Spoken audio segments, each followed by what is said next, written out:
Hi guys, this is Kirsten and today I have a multiple sclerosis awareness video. So for those of you guys that are new or just a little unfamiliar with my whole journey thus far, like it's been that long, it's only been what? 8 months since I was diagnosed. Like I have the rest of my life to, have a whole bunch of tales to share. I'm like talking like I'm a veteran here. Anyway, so let's backtrack to let's go February. February and March of 2016 were great. I was recovering steadily from my relapse. I still had a little bit of balance issue, a little bit of cognitive delay and fatigue, but very, very, very minor. But I was just so thrilled with the progress that I didn't really see anything wrong, and honestly I don't think there was. It wasn't until about April of this year where I started noticing some new stuff. It started out benign enough, something a little odd, wasn't necessarily painful. I started developing a tremor in my hands when I was stressed and or working a little bit, or just randomly I would just start shaking a little. It kind of looked like this. Anyway, that happened, so that was a little bit odd. I was having, the sounds of it TMI, a little bit more frequent urination issues, which can happen. It wasn't horrible, but it was enough for me to notice and for it to be an inconvenience. Also, what else was happening? Oh, fatigue. Fatigue was another one that was becoming a bit of an issue about April, May of this year. So what would happen is I would just go to work, nothing really particularly strenuous, and I swear to you, I would be on the verge of falling asleep, like stone cold asleep. And I work in a very noisy, busy environment, something that I would never fall asleep in. I'm a very picky sleeper. I have to have, the temperature right. I have to have the right number of blankets. I am a very particular sleeper. So for me to actually almost fall asleep in a public place, I must be pretty exhausted. And that was happening on and off for about 2 weeks. So those two things alone were a little bit unnerving for me, but what really set it over the edge was the fact that I was just resting. I needed to go lay down in my room. I have to do that occasionally. I'll be sitting up and then I need to lay down for a little bit. It's no big deal. However, this particular time, again, it's about April. I might be repeating myself because I can't remember, but I went to go lay down. I was laying on my back, I believe, and my right shoulder began to tremble. It was sort of, I'm going to kind of demonstrate to you, this isn't exactly how it looked, but just for reference, it kind of looked like, it kind of just was, I can't even replicate it. It was like shaking. It was like that. See that in my hand? That was happening in my shoulder. And it was happening without my control. It just happened without any provocation, anything unusual. And I called Jay in and it lasted for about 5 minutes, and that kind of unnerved me. It was a long time, at least for me. Usually my symptoms go in and out a little bit, but that was a little bit pervasive and it was something new. So whenever you have a completely new symptom or a symptom that is worsening, such as my tremor, which I kind of experienced with my first relapse, as well as numbness. I was starting to get a little numbness on my right leg as well.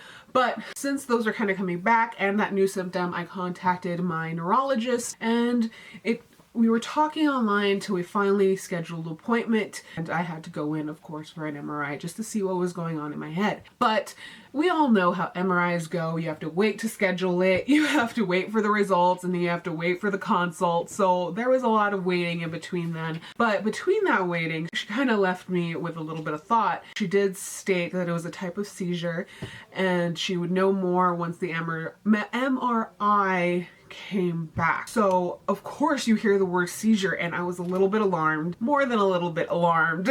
It's something that no one desires to experience, but definitely was a possibility. So I was like, okay, I gotta book that MRI now. 2 weeks later, cancellation, this, that, and the other. I finally get into the darn MRI.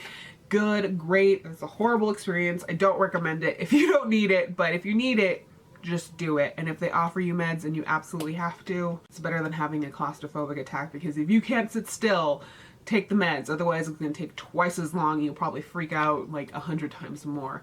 Anyway, so I took the MRI and I was pretty confident that I would hear back. However, it was approximately a month later and I still hadn't heard back.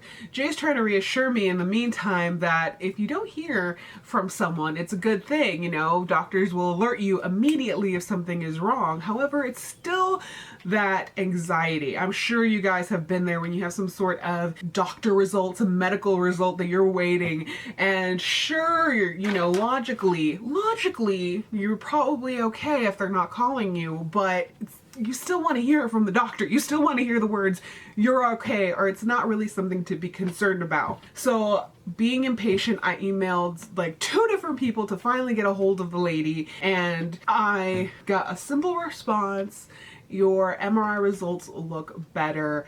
It's okay, basically is what she said. So I was a little bit relieved, but I did have a follow-up appointment scheduled, so I was good enough to wait till then. So after the MRI, even before I got the MRI results, she was very proactive and she put in the order for my second treatment. It was moved up about a month. It wasn't too much, but she did move up the dose just to be precautious, and I think that's really great. I love the fact that I am so fortunate that my doctor is very proactive and not waiting and seeing. She's very proactive, and I guess what you would consider aggressive in the treatment.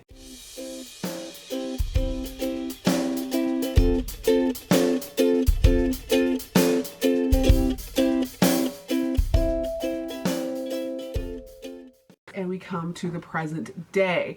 I recently went to go visit my neurologist to finally go over the MRI results, and I am so happy to say that they were more than good. They were amazing. She was great. She took the time to show me my before MRI results and the after. I'm so sad that I didn't get video or pictures of my brain. At least I'm sure I could get a copy somehow just for myself, if not for internet purposes, but it was incredible. It was more than I ever expected to see. So if you guys are not too familiar with multiple sclerosis, the lesions it causes kind of look like little holes or white spots in your brain. My before was kind of lit up like a Christmas tree. My brain looked like Swiss cheese, for a lack of a better explanation. It wasn't exactly a pretty sight.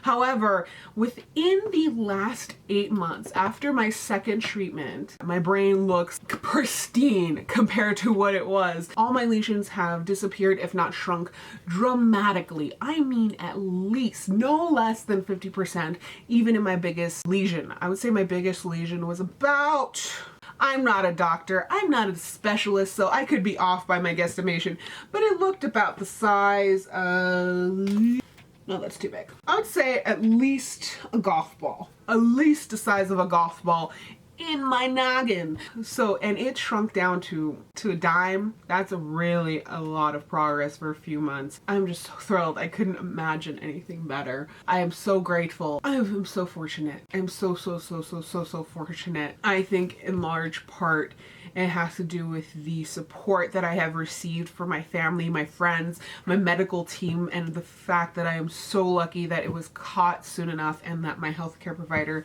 has been so aggressive in my treatment. If you guys want more specifics about my treatment, like what exactly I'm taking, like how, all of that, I'll probably make a video just for information's sake. But if you have any specific questions on it, be sure to leave it down below. I really don't mind helping you guys out, because part of these whole videos is just to share my experience, because I know how scary it can be. I know, I was there not that long ago. It's terrifying.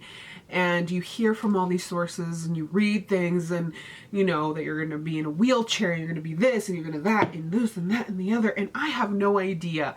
My disease, this disease is a whirlwind, and I don't take this victory for granted. This is a small, you know, I don't take this good news lightly. This is such an unpredictable disease that even though I'm doing all the right things, even though I'm taking the treatment, there's no guarantee that a few years from now that this disease won't learn how to get past, you know, all that and still cause damage. So I don't take that for granted. You very much have to take the victories as they come. You have to stop and appreciate what you do have. And I know it can be hard when your legs are trembling and you're numb and you're pain and you can't sleep and your mood is horrible and everything is, I get it. Believe me, I truly do. I really do. In my nature, I am not an altogether optimistic person, but attitude is key, you guys. Attitude is key. So as for the seizures, I did ask her about that. You know,